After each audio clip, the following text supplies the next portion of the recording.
Let's talk about COVID-19 and the mutant that's coming through right now. It's called the Omicron variant. Now, there's a bit of concern from all these nations. They've banned visitors from South Africa, European Union, United States of America, United Kingdom. In fact, Joe Biden, the US president, says Omicron is a cause for concern, but not panic. Back home, Health Cabinet Secretary Mutahi Kagwe is calling for a global approach in dealing with the new COVID-19 variant. Speaking during the second special session of the World Health Assembly, Mutahi called for equitable access to vaccines. And as Elphas Lagat now reports, more countries imposed travel restrictions as the new variant was reported there. While addressing a special session of the World Health Assembly, the Health Cabinet Secretary Mutahi Kagwe called on all nations to work as a single army to fight against pandemics such as COVID-19. Kagwe argued that silo mentality and knee-jerk reactions will not achieve the desired sustainable results and called on developed nations to lift unnecessary trade, travel and other barriers, hampering the ability of other states to mount effective preventive and response measures. Kagwe said, quote, "Viruses and pathogens can and will move across borders in no time. Presuming that it is possible to deal with COVID-19 and other pandemics single-handedly is at best delusional, at worst dangerous." He further said Kenya believes equity should be both a guiding principle and a goal, end quote.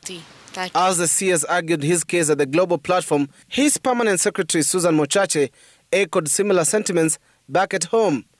The PS maintained that Kenya will not engage in knee-jerk reactions to the news of new variant, but will use scientific evidence. What we now know very categorically is that we should be science-led rather than just making knee-jerk reactions in as far as closing our borders is concerned.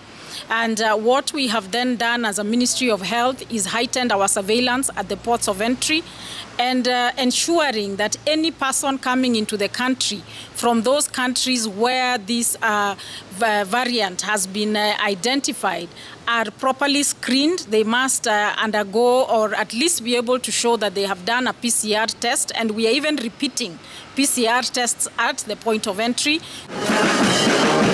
President Kenyatta lauding the efforts of health workers and law enforcement officers earlier to stem spread of COVID-19.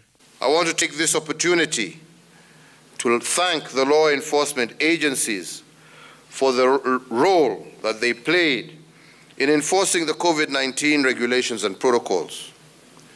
Your acts, coupled with the immense sacrifice of our health workers, forestalled what could have been a national catastrophe. Kenyatta spoke while officiating the pass-out parade of AP officers in Embakasi, Nairobi. Elphas Lagat, Citizen TV.